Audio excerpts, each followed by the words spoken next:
an honor and a privilege for me to be with you today. Again, my beloved, thank you for making the effort to come. Thank you for sharing a beautiful morning, beautiful fall day outside.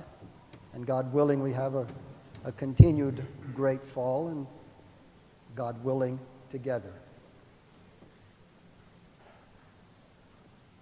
The gospel lesson this morning was a fairly long one.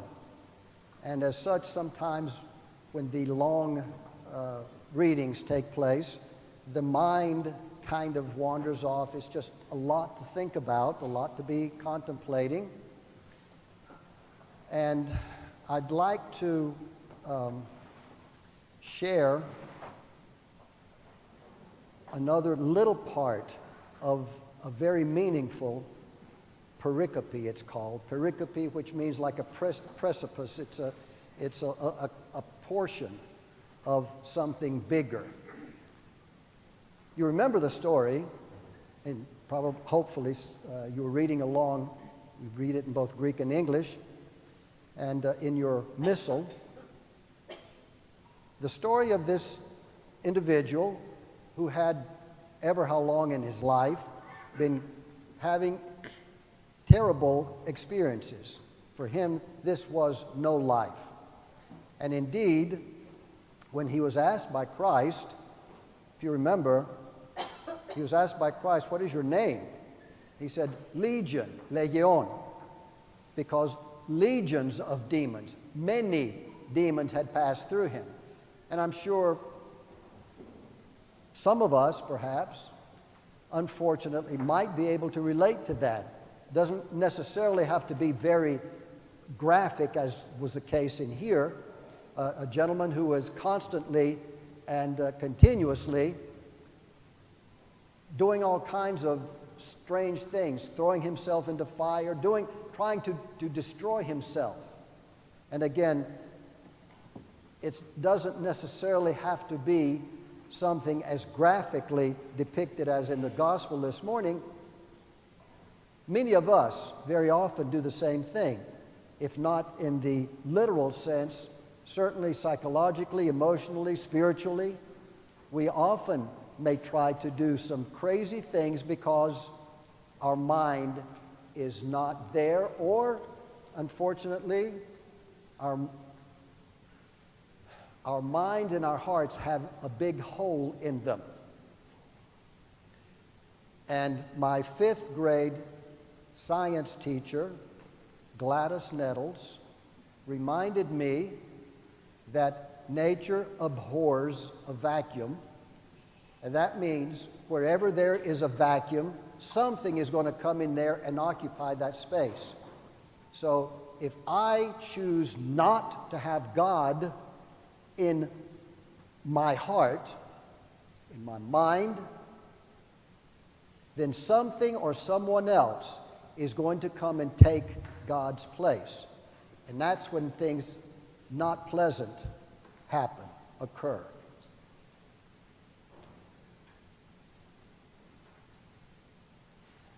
This gentleman, through God's grace, Christ healed him. And we won't go into a lot of the other detail, you'll, I'm sure, remember. But an interesting dialogue took place after all of this. One is that the people around the area came to Christ after they saw what he had done, healed this man they had known for who knows how long, this crazy, bewildered individual who was full of the demons. And I guess at this particular point they were acquainted but also accustomed to his crazy ways. They saw him when they came back. They heard of the healing. The village people heard of the healing, came back and saw this man, legion, sitting at the feet of Christ, listening to Christ teach. And they did something, again, not that unusual. They asked Christ to leave because it said, "Ephorvundogar," for they were afraid. What do you mean they were afraid? Well, they were afraid because things were changing. And oftentimes, I get used to being crazy. I get used to doing really ridiculous things. I get used to falling into the pits. I get used to turning my back on God. I get used to that. And after a while, unfortunately, it becomes a habit. It becomes an accepted way for me to live.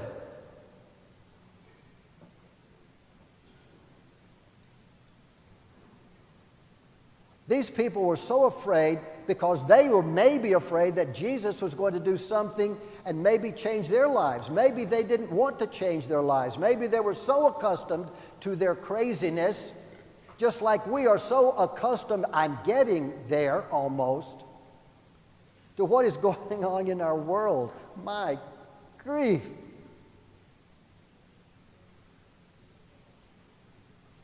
Anyway, so they asked Jesus to leave, and Jesus will not stay where we do not want him. Another truism. Christ will leave. If I don't want him near me, I tell him to leave. He will respect my wishes and he will leave. He did. But then the guy did something. And I think this is what I'm wanting ultimately to share a little bit about. As Christ left, Legion came up to him and said, "Please allow me to be with you," begged him. But Jesus sent him away, saying, "Return to your home and declare how much God has done for you." And he did. He turned around and he went and he told everybody he could about what God had done for him. The question comes up now, why did Jesus send him away? This was a man who not only did not ask Jesus to leave, but also was the man healed. He was the one who went after Jesus saying, "Please, please, let me come after you. Let me be one of your disciples. Let me hear you teach. Let me hear you preach. Let me be one of these, your followers." Now let's understand, Jesus did not tell him to leave, telling him that Jesus did not want him to be with him, not to be part of who Jesus was, he told the man to do something else with what Jesus had given him. The blessing and the healing that the blessing and the healing that Jesus gave to Legion was asked of Legion by Jesus to go and share with everybody else. This is what I want to say.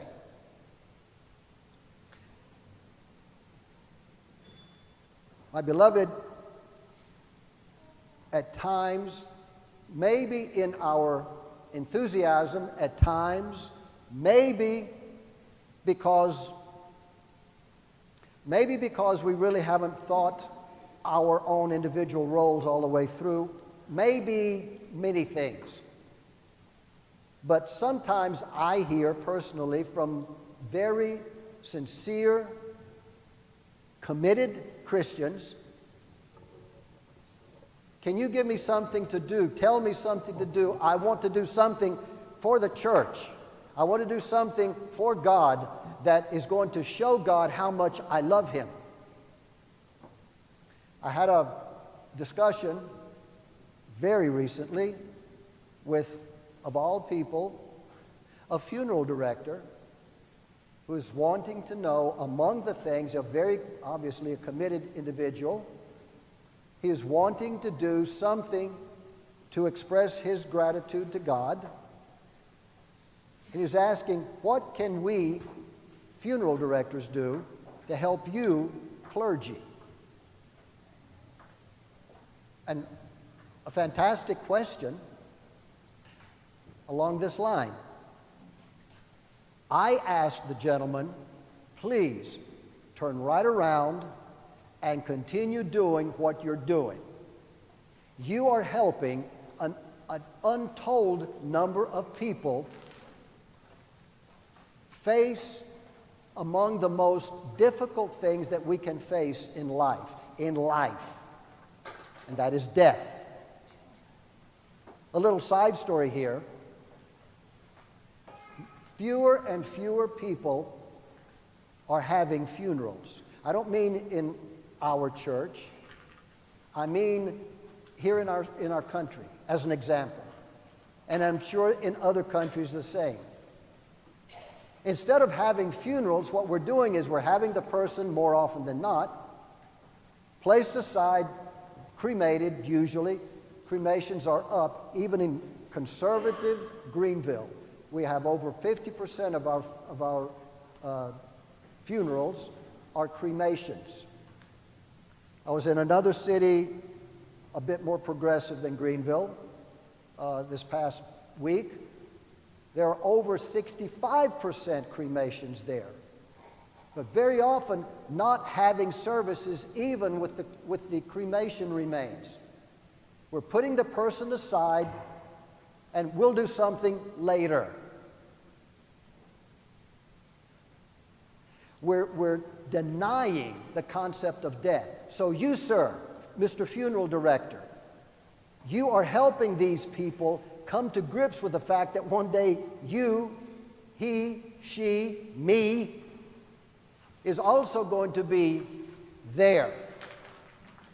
Hopefully, somebody will not forget me, I hope and pray. Won't forget me in prayers, not me personally so much as I'm needing that person's prayers to God to help God remember, forgive me. The idea is that this gentleman is as important, if not more important, than I am. I'm a clergyman. I have no greater authority than he does. I am no more holy than he is. I am not necessarily any closer to God than he is. And how am I serving you any more, any better than he is? My point. You, every person in here, is doing something to serve God. What we need to know, need to remember, need to understand, need to appreciate that not everybody's supposed to be a priest. Not everybody's supposed to be in the church, doing something in the church. You're doing something for God. We are hopefully doing something for God. We're serving. What was the number one thing when Christ was asked, what should we do by his disciples? Love the Lord your God with all your heart, soul, your mind, and your neighbor as yourself. Go out and serve your neighbor. Go out and help your neighbor find God. Look at it a little bit closer here. Liturgy, which is the most holy, the most important of all worship services that we have, because it is during the liturgy, the climax of the liturgy, that we come into direct, not in thought just, not in spirit just, but in applicable reality. During the liturgy, we come and we receive the actual body and blood of Christ into our own bodies. That's as real as it gets. And that's as close to God as we're going to get. But the liturgy, my point, the liturgy cannot take place unless there are lay people, the non-ordained, along with the ordained. We talked about this a number of times in the past. A liturgy cannot take place if there aren't lay people and clergy together worshiping God. If there are 15,000 lay people and you don't have one priest, you can't do a liturgy. Let's turn it around. If you have 15,000 priests, bishops, deacons up here, and not one lay person, we can't do a liturgy. It has to be both parts, both dimensions of the church on this earth. Let's take it a little step further. This communion that we just discussed. You bring to me, to my deacon and me, you bring to us two things that are vitally important: the bread and the wine. Because this is a way through which the church asks all of us to participate. I don't go out, Deacon Charles doesn't go out to a local store and pick up a wine and bring it. He doesn't go out to a local grocery store and buy the bread and bring it. You do. Because this is your offering to God. And we're merely taking it from you, asking God to bless it, and we turn around, receive it from God, and give it right back to you. Not just bread and wine. Now it's the body and blood of Christ. It's been touched by none other than God himself. That's why I say the liturgy is the highest form of a prayer service. And you have to be part of it. Teachers, police officers, firemen, business people, people who sell cars, people who bag the food at the grocery store, people that are cleaning the sides of the roads, people that are cleaning our homes, people that are working at an honest living, are serving other people. It doesn't mean that you're not serving God because you're not in church. You're serving God. When we do the same thing that Jesus asked this man, Legion, to do. Go out and tell people what God has done for you. This is called, with my Protestant clergy friends, called this witnessing. You've heard the phrase, I'm sure. Witnessing means going around and telling people what God has done for you. That's what a witness does. A witness tells other people, informs other people what has taken place, what she saw, what she has experienced. This is what we're doing.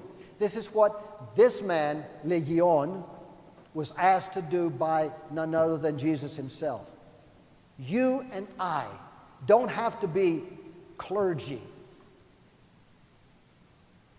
We can be our regular, everyday selves doing exactly what we're doing right now and still reflecting God's blessing, God's mercy, God's love in us. And I do that not just by talking about it. Talk is cheap. That's another little saying that we hear. It's living it. It's the way we live. It's the way we act. It's the way the things that come out of our mouths, our attitudes. This is how we show we believe who God is. This is how we show and we tell people who God is in our lives. This is what God was asking Legion to do. A lesson for him, but a lesson just as clear for us today, 2,000 years later.